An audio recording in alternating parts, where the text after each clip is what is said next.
Buenas.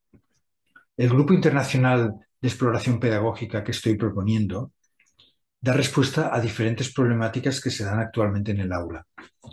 Esas problemáticas seguro que van a tener que ver con la heterogeneidad de los grupos, con atender una gran diversidad de estilos de aprendizaje, también con los conflictos interpersonales que se puedan dar en el aula y con las dificultades de aprendizaje de algunos alumnos. Los objetivos que persigue este grupo son que cada docente desarrolle o mejore su metodología personal, potenciar su presencia en el aula y desarrollar las cualidades de investigador para luego aplicarlas en su trabajo. Los dos primeros objetivos se refieren más a la función docente y aparentemente son contradictorios. Mientras que la metodología se sitúa en la línea del tiempo y a partir de unos objetivos futuros busca la mejor manera de conseguir esos resultados, la presencia se centra en el momento presente, valga la redundancia, precisamente de ahí viene la palabra. En realidad se trata de opuestos complementarios. En relación a la metodología, a lo largo de los años he elaborado un instrumento que permite tanto analizar una metodología determinada como ayudar a construir una metodología.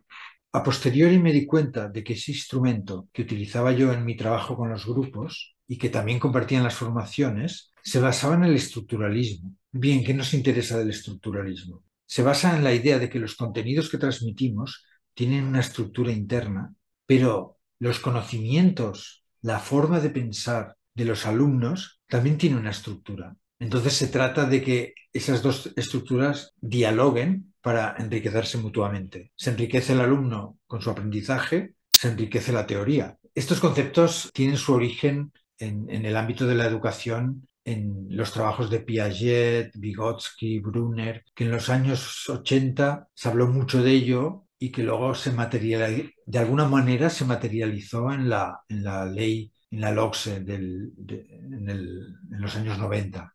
¿No? En el 1990. Pero también tiene que ver con la semiótica, pues esta estudia cómo se articulan los diferentes procesos de significación. Esto se empezó aplicando al lenguaje, pero poco a poco se fue ampliando a la psicología, a la antropología, al arte, a la danza. O sea, cualquier discurso es susceptible de ser analizado en unas secuencias determinadas que dan sentido a ese proceso global. Claro, un proceso educativo en realidad consiste en determinadas secuencias que se suceden en base a unos objetivos, a veces más dirigido, a veces más espontáneo. Por eso la semiótica nos puede ayudar a analizar en profundidad el sentido y la coherencia de esos procesos que nosotros acompañamos. Bien, vamos ahora a la presencia, que complementa, como he dicho antes, ese proceso más intelectual de la metodología. La presencia requiere la capacidad de poner atención al momento que estamos viviendo. Para ello debemos suspender nuestros juicios, nuestras expectativas y de esa manera ampliar la mirada que entonces empieza a abarcar ámbitos que no están tal vez en los objetivos. Abarcamos elementos de la realidad física, emocional, social, artístico y creativa. O sea, la presencia de alguna manera es la amplificación de la conciencia en ese momento. Por eso resulta complementario al proceso más lineal y racional de la programación, de la definición de un proceso, de la búsqueda de resultados, etcétera. La presencia tiene mucho que ver con el desarrollo de la atención, pues esta es la que puede disolver o como mínimo suspender esos prejuicios y esas expectativas. Es decir, lo que yo estoy sintiendo en ese momento es tan importante como cualquier elemento de fuera. Además, la atención en la situación educativa no solo debe estar fuera, sino también dentro, porque si yo quiero realmente ver cuál es la ventana a través de la cual observo el mundo, no tengo más remedio que mirarla. Entonces, esas emociones, pensamientos, creencias que llevo conmigo, tengo que observarlas. Y aquí también hubo un conocimiento que me llegó a posteriori y que alimentó de alguna manera mi práctica junto con otras, que es la fenomenología. Podríamos decir que el principio de la fenomenología es suspender los juicios previos para observar el fenómeno en sí. Y esta observación del fenómeno en sí lo incluye a uno. O sea que tiene que haber siempre una mirada hacia adentro.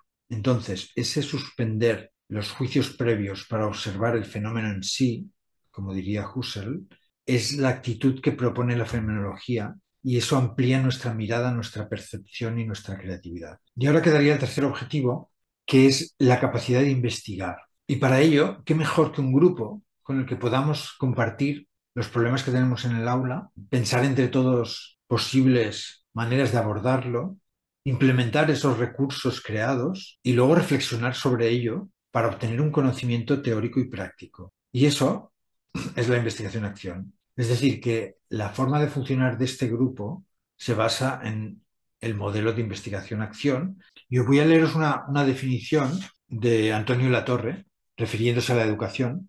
Una forma de indagación realizada por el profesorado para mejorar sus acciones docentes o profesionales y que les posibilita revisar su práctica a la luz de evidencias obtenidas de los datos y del juicio crítico de otras personas. Si te puede interesar este grupo, puedes asistir a la sesión abierta y gratuita que será este sábado 16 de noviembre de 3:30 a 6:30 hora española. Muchas gracias.